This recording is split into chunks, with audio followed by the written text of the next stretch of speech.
আজ হলো সানডে, আর সানডে মানে আজকে আমার কলকাতায় লাস্ট দিন।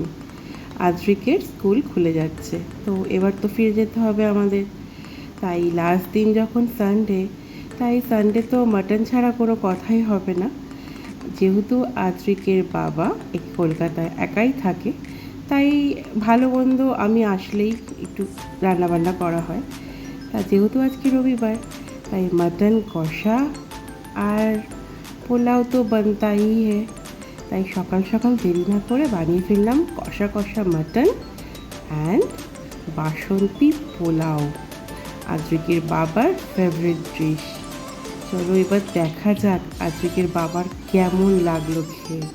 শুধু আদ্রিকের বাবার ফেভারিট ডিশ না, আদ্রিকও ভীষণ ভালোবাসে মিষ্টি মিষ্টি বাসন্তী পোলাও সাথে কষা কষা মাটন।